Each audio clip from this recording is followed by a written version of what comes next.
Hello everyone. I don't know if it's evening or morning or afternoon where you are, but I hope it's been a good day so far. I am freezing my toes off. If you're in South Africa at the moment, anywhere in South Africa, it is beyond cold. Regardless, let's get to today's topic. Today we are going to discuss memory.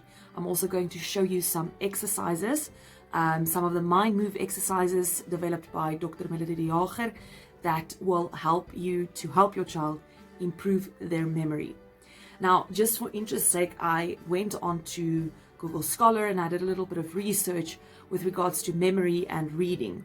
And this is what I found.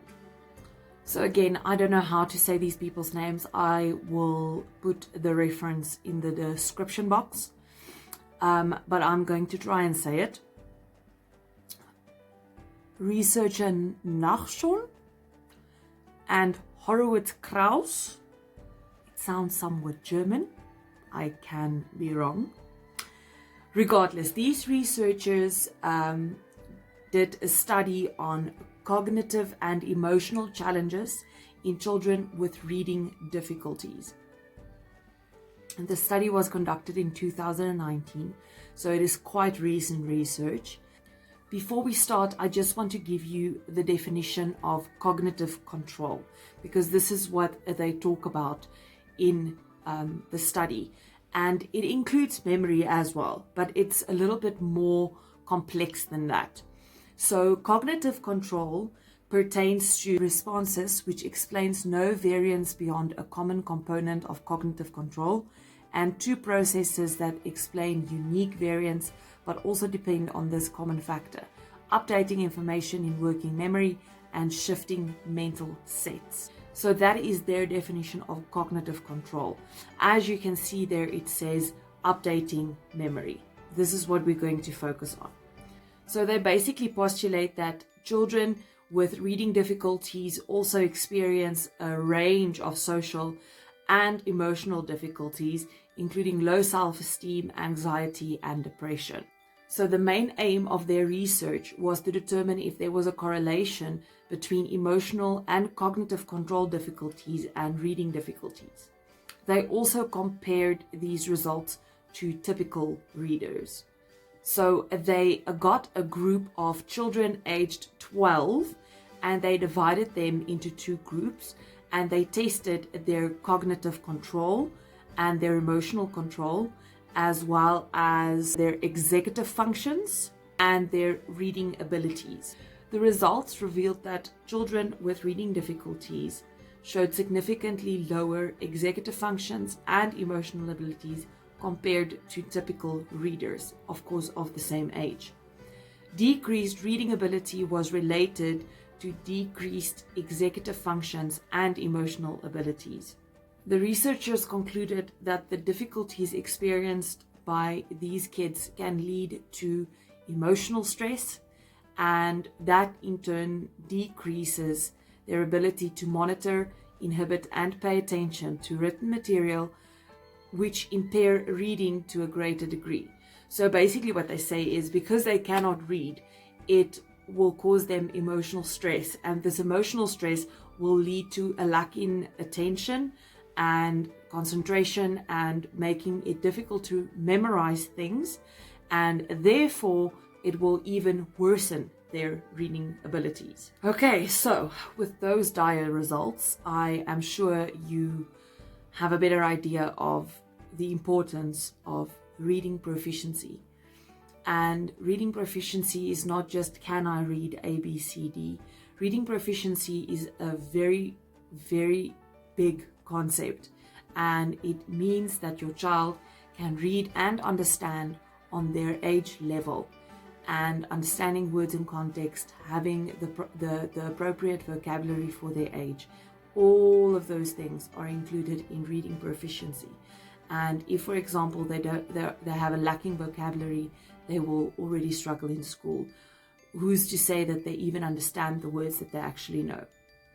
Okay, so let's move on to the MindMoves. I am going to show you a few exercises that you can do with your child at home to improve their memory. Now, I suggest that you do this before they start doing their homework, and this will help them to do their homework with more ease and concentration. The first one is the mouse pad or the lazy 8. I think we've done this one in another video before, I'm not sure which one, but the lazy 8 is basically where they keep their arm stretched out in front of them and they follow their thumb while they make a lazy 8. Now I am going to follow with my eyes, so I'm not going to look at the camera. I'm going to focus on my thumb, and they go to the left top part first and down, and I'm going out of the camera. I'm sorry, let me try it this way, a little bit backwards. Okay, left and then up, right and down.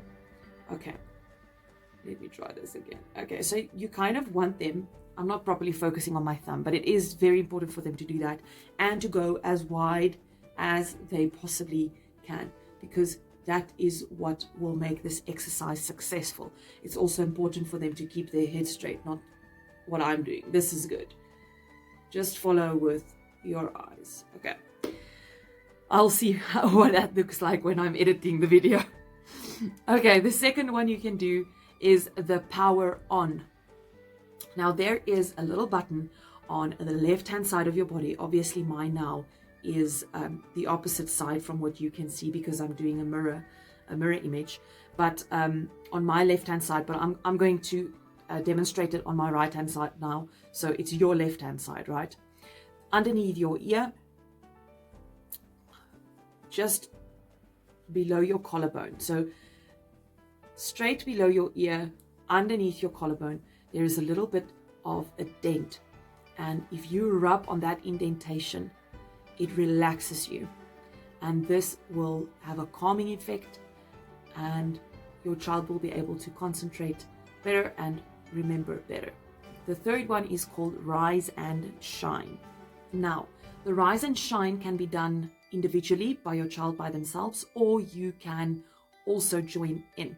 So if your child will be doing this by themselves, what they have to do is they stretch out as far as they can, and you can't see my arms, but just imagine me stretching out, and then they will hug themselves, and I always let the children breathe in and out to help relax them at least 3 times, in through their nose and out through their mouth. Okay, now mom and dad, if you are going to do this with your child, you will stand behind them and you will stretch their arms out, and then you will hug over their arms and hold them tight for a few seconds. Okay, that is the Rise and Shine. The fifth one is called the palm stretch. Now I also do this very often with the kids, and I let them do both hands at the same time. But it's very simple. You let them stretch and then fist and stretch and fist. And I let them hold it for a few seconds as well as we do this one. And the last exercise or move that I'm going to show you is called the antenna adjuster. Now this is also a very simple one. You would be surprised at how much these very simple exercises can help. So this one is the rubbing of the ears, and you can have them do both ears at the same time. Start at the top and you rub from the inside out, and it's important that every part of the ear is rubbed down to the bottom. Of course it would be easier without earrings, and they can do these both ears at the same time. The important thing here is I always tell them or ask them, are your ears warm? Then you've done it right, because this movement will cause a surge of blood to rush to the ears and to the brain, and it will help with more clearer thinking and better memory. Okay, so once they've done that, they can start with their work. Okay, this was quite a long video, but I hope you stayed until the end. I hope the weather does not cause us all to become hermits, and I really hope that this video can help you and your children at home. Kindly contact us if you don't understand something, or if you want to chat about your child. We are always willing to help. And then of course get them reading rock at home to improve their reading skills. You've heard now how important it is for a child to have good reading skills. Well, that's it from me for today. Have a lovely day. Follow us on Facebook and on Instagram, and subscribe to our YouTube channel. It's absolutely free, and I'll see you again next week. Bye.